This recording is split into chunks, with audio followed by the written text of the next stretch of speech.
Gustong maging state witnesses ng mag-asawang Curly at Sara Diskaya. Pero may credibilidad ba sila? Buong statement nila, malinaw na sinungalingan. Ito ang ilan sa mga red flags o mga katakatakang bagay sa kanilang mga testimonya sa nagdaang mga pagdinig sa Kamara at Senado ngayong linggo. Ganito na lang ho kaigsi yung pasensya ng komite na ito. Una, may mga pagdududa hinggil sa pangalan ng mga kongresistang idinawit nila sa kanilang affidavit na isinumite sa Senado. Isa sa mga binanggit ng Diskaya couple ay si Marikina Congressman Marcy Teodoro. Ayon sa kanila, sakop daw ng listahan ng mga congressman under the Marcos administration. Pero si Teodoro ay bumalik lang sa Kongreso nitong June after serving as Marikina mayor for 3 consecutive terms. Naging congressman siya from 2007 to 2016. May duda rin sa pagkakasama ni Pasig Congressman Roman Romulo na kaalyado naman ng political rival ng mga Diskaya na si Mayor Vico Soto. Iginiit din ng mga kongresista na wala umanong proyekto ang mga Diskaya sa kanilang mga distrito habang sila ay nakupo.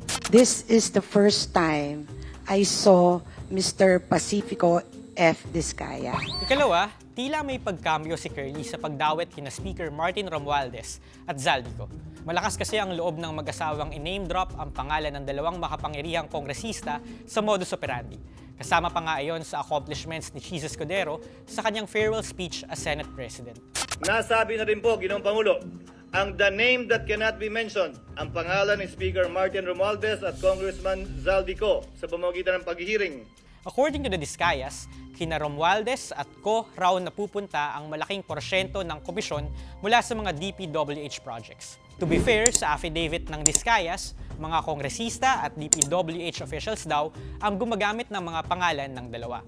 Nonetheless, sa Kamara, nilinaw ni Curly na wala siyang anumang direktang transaksyon sa dalawang mambabatas. Pinabanggit nila na kailangan ibigay mo na kaagad yung obligasyon kasi pinakukuha na ni Zaldico at saka ni Speaker. Ikatlo, inakusahan ng mga Diskaya ng selective amnesia.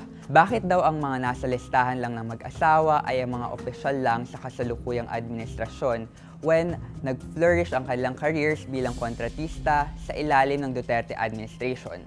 Mula 99 million pesos na revenue ng mga Diskaya-owned construction companies from 2016, pumalo bigla ng 1 billion noong 2017. Naging 12 billion pesos noong 2018 at tumaas hanggang sa pagtatapos ng Duterte administration. Komplikado at pabago-bago ang sagot ni Curly sa House. Noong una, sabi niya na wala raw nagsosolicit sa kanila sa panahon ni Duterte. Pero later, sinabi niya na may nanghihingi din pero hindi natuloy dahil kinall out nila ang mga ito sa isang open letter. With your refusal to disclose what happened during the past administration, it casts doubt on the truthfulness of the contents of your affidavit. Ikaapat, pabago-bago si Curly sa kanyang sagot kung kumpleto na ba ang listahan niya ng mga di umano ay sangkot na mga kongresista. Tinanong din siya kung may sangkot na senador. I invoke po muna may rights po. Noong una, sabi niya, hindi pa raw kumpleto. Nang kumbinsihin siyang magbanggit pa ng mga pangalan, humingi siya ng executive session. Private meeting, kumbaga. Pero later, binawi niya ang request for an executive session at kumambyo. Kumpleto na raw ang kanyang listahan. Paragraph 20 says, ilan sa kanila ay sina. Ibig sabihin, partial lang po ito. Na mali lang daw siya ng sabi dahil daw Bisaya siya. Bisaya kayo, hindi nyo naintindihan yung Tagalog, ay 25 years na po kayo andito. And lastly, question ang validity ng kanyang affidavit.